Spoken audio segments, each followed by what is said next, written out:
Assalamualaikum warahmatullahi wabarakatuh.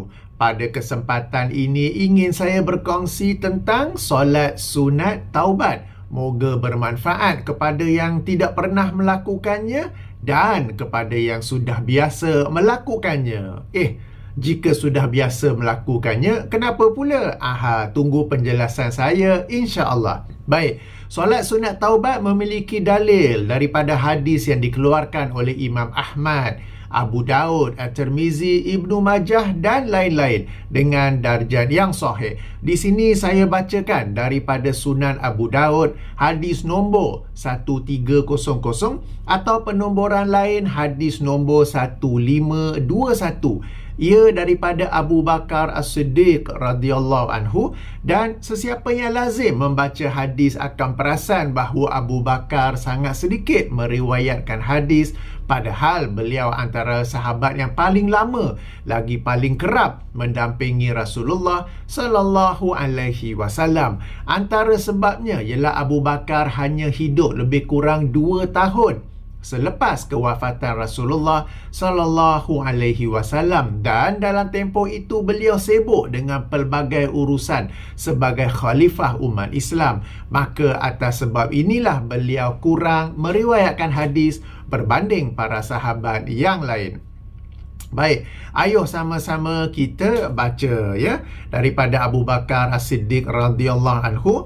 Beliau mendengar Rasulullah sallallahu alaihi wasallam bersabda, "Ma min abdin yuznibu zanban fayuhsinu tuhura summa yaqumu fayusalli rakataini summa yastaghfirullaha illa ghafarallahu lahu summa qara'a hazihil ayat." Maksudnya tidaklah seorang hamba berdosa dengan satu dosa, maksudnya melakukan satu perbuatan yang berdosa, lalu dia memperbaguskan wuduknya, maksudnya pergi ambil wuduk dan memperbaguskan wuduknya, kemudian dia berdiri dan solat 2 rakaat, kemudian dia memohon keampunan Allah, melainkan Allah mengampunkan baginya.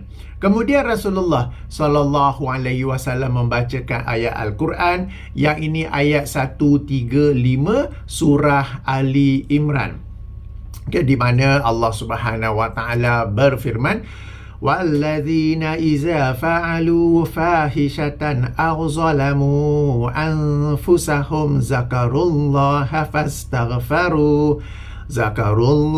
fastaghfaru li zunubihim wa man yaghfiru zunuba illallah wa lam yusirru ala ma fa'alu wa hum ya'lamun." Maksudnya, dan orang-orang yang apabila mengerjakan perbuatan keji atau menganiaya diri sendiri, mereka ingat akan Allah lalu memohon ampun terhadap dosa-dosa mereka, dan siapa lagi yang dapat mengampuni dosa mereka selain daripada Allah, dan mereka tidak meneruskan perbuatan itu sedang mereka mengetahui. Baik, berdasarkan hadis ini dan ayat Quran, dianjurkan bagi sesiapa yang ada melakukan kesalahan, ada melakukan perbuatan dosa, lalu dia teringat akan perbuatannya itu, melakukan seperti apa yang disebutkan oleh Rasulullah sallallahu alaihi wasallam. Di sini ada beberapa nota atau catatan. Pertama, Rasulullah sallallahu alaihi wasallam tidak menamakan solat tersebut dengan solat sunat taubat. Ia adalah nama yang datang kemudian. Oleh itu, boleh saja menamakannya sebagai solat sunat taubat atau boleh saja tidak menamakannya dengan apa-apa. Yang penting, anda tahu kenapa anda melaksanakan solat tersebut, dan Allah Subhanahu wa taala mengetahui kenapa anda melaksanakan solat tersebut. Atas nota ini, tak perlu fikir, tak perlu menyusahkan diri memikirkan apakah lafaz niatnya, kerana lafaz niat tidak diajar atau diamalkan oleh Rasulullah sallallahu alaihi wasallam, baik untuk solat ini mahupun mana-mana solat lain, baik solat yang sunat mahupun wajib. Perkara ini saya tekankan kerana saya sudah beberapa kali menemui orang yang ingin melakukan sesuatu ibadah tambahan tetapi tidak melakukannya kerana tidak tahu bagaimana lafaz niatnya. Jadi mereka hanya mencukupkan diri dengan ibadah yang wajib kerana sudah sedia mengetahui lafaz niatnya. Kalau nak buat ibadah tambahan, ibadah sunat, aku tak tahu apa lafaz sunatnya. Puasa Ramadan, okey, boleh sebab tahu lafaz niat. Tahu lafaz niatnya. Nak puasa sunat hari Arafah, tak tahu niat, akhirnya tak buat. Nak puasa sunat sempena hari Isnin Khamis, tak tahu niat, lagi tak buat. Jadi semata-mata kerana tak tahu niat, mereka tidak melakukan ibadah tersebut. Sama juga nanti dibimbangi, ada orang yang nak buat solat sunat taubat, lalu dia fikir-fikir niat dia macam mana, lafaz niatnya macam mana, nak kena sebut solat sunat taubat ke tidak? Sebab Rasulullah tak sebut nama dia sebagai solat sunat taubat. Fikir-fikir akhirnya tak solat. Jadi jangan menyusahkan diri, jangan membebankan diri dengan lafaz niat. Lafaz niat tidak dilakukan, tidak diajar, tidak dianjurkan oleh Rasulullah sallallahu alaihi wasallam. Baik, kedua, yang dimaksudkan dengan memperbaguskan wuduk ialah membasuh setiap anggota wuduk 3 kali kecuali kepala, di mana ia diusap sekali. Perkara ini ada saya jelaskan dalam video beberapa hari lepas yang berjudul Ustaz Berdusta di Siaran TV. Okey. Ketiga, tiada kaifiat tertentu bagi solat ini. Jadi boleh saja membaca apa-apa surah selepas surah Al-Fatihah. Demikian juga nota keempat, tiada lafaz doa tertentu, maka boleh berdoa dalam solat ketika sujud, atau selepas tasyahud akhir sebelum memberi salam, atau selepas selesai solat. Boleh berdoa dalam apa jua bahasa dan susun kata. Yang penting ia ikhlas daripada hati yang menyesali perbuatan dosa tersebut, inginkan keampunan Allah Subhanahu Wa Taala dan disertai dengan keazaman tidak mengulanginya.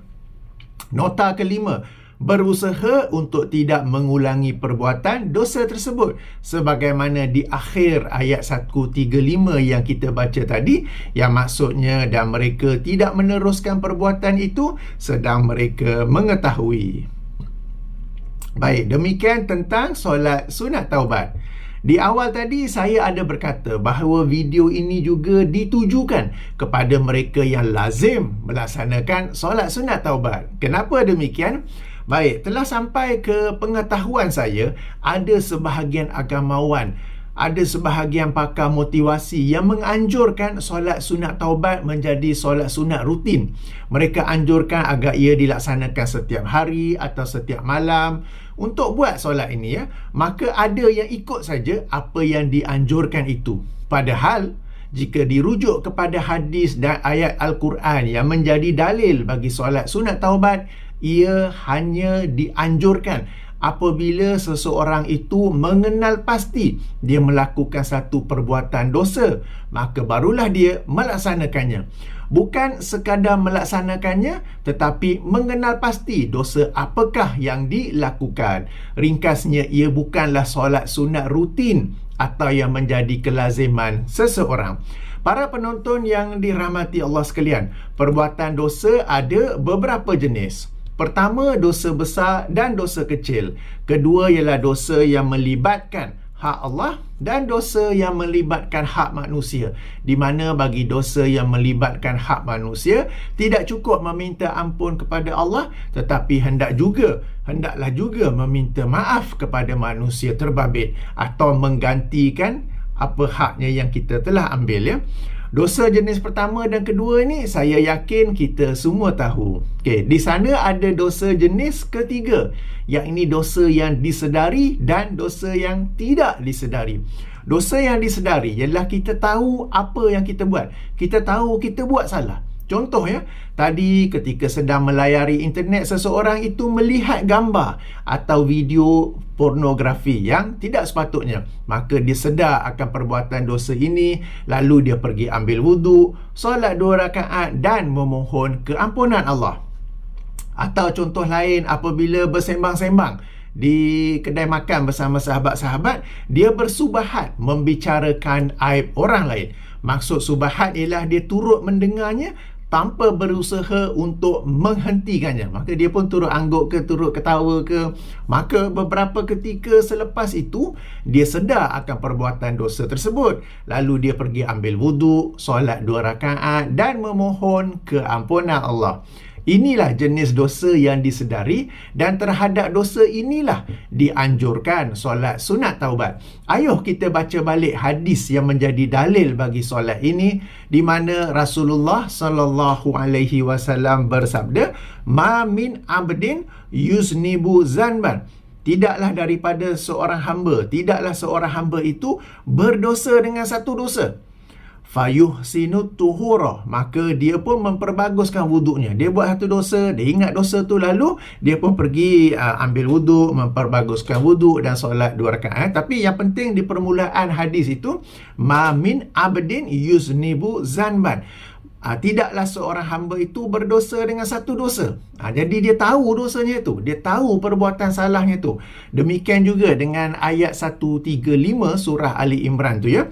Wallazina iza fa'alu fahishatan aw zalamu anfusahum. Dan orang-orang yang apabila melakukan perbuatan keji atau menzalimi diri mereka, zakarullaha fastaghfaru, mereka mengingati Allah lalu memohon ampun. Jadi mereka ini buat salah, buat perkara keji, buat perkara yang menzalimi diri sendiri, lalu mereka ingat kepada Allah, ini salah ni, Allah larang ni, tak patut buat. Lalu mereka memohon keampunan Allah ya. Jadi, kedua-dua dalil ini merujuk kepada jenis dosa yang disedari. Justru solat sunat taubat tidak dilaksanakan semata-mata kerana dianjurkan oleh ustaz atau motivator, tetapi setelah seseorang itu mengenal pasti perbuatan dosanya dan inginkan keampunan Allah. Apabila seseorang itu tidak mengenal pasti apakah perbuatan dosanya itu, dia akan terus dan berterusan melakukan perbuatan dosa tersebut. Maka solat sunat taubatnya itu tidak mencapai tujuannya, iaitu sebagaimana firman Allah Subhanahu Wa Taala di akhir ayat 135 yang kita baca tadi, dan mereka tidak meneruskan perbuatan itu sedang mereka mengetahui. Tapi kalau kita pun tak tahu, kita ni minta ampun daripada apa, maka kita pun meneruskan perbuatan itu. Kalau tadi saya bagi contoh melihat gambar-gambar yang tak sepatutnya, X-rated, porno ke apa, dia pun meneruskannya. Kan, sebab dia tak tahu tu satu kesalahan. Ini sembahyang sunat taubat ni, tapi dia tak tahu satu kesalahan. Dia membicarakan bila bersama rakan-rakan, lunch break ke apa ke, bincang tentang orang lain, sembang ketawa ke orang lain, dia tak tahu itu satu kesalahan. Lalu dia meneruskannya meskipun dia orang yang melaksanakan solat sunat taubat. Baik, selain itu langkah pertama untuk memperbaiki diri ialah mengenal pasti apakah kesalahan atau kelemahan yang biasa dilakukan sebelum itu. Setelah dikenal pasti, maka barulah ia dapat dikurangi atau disifarkan. Jika tidak dikenal pasti, kesalahan itu akan berterusan, malah mungkin bertambah berat. Di sini pasti ada yang berkata bahawa kita adalah manusia yang pasti ada melakukan dosa. Saya kata benar, betul. Dan ini masuk ke dalam dosa yang jenis kedua, yang ini yang tidak disedari. Maka terhadap dosa inilah kita dianjurkan untuk banyak beristighfar, juga banyak melakukan amal soleh, kerana amal soleh itu menghapuskan dosa-dosa. Oleh itu, bagi yang sudah lazim melakukan solat sunat taubat ini, saya minta anda merenungi hadis dan ayat Al-Quran yang menjadi dalil bagi solat ini ya. Moga dengan itu anda benar-benar bertaubat daripada satu perbuatan dosa dan tidak mengulanginya lagi. Bagi semua ibadah, laksanakanlah ia berdasarkan dalil, bukan berdasarkan kata ustaz atau motivator. Sebab kalau ustaz kata sekadar okey, banyak pun buat solat sunat taubat, kita pun buat.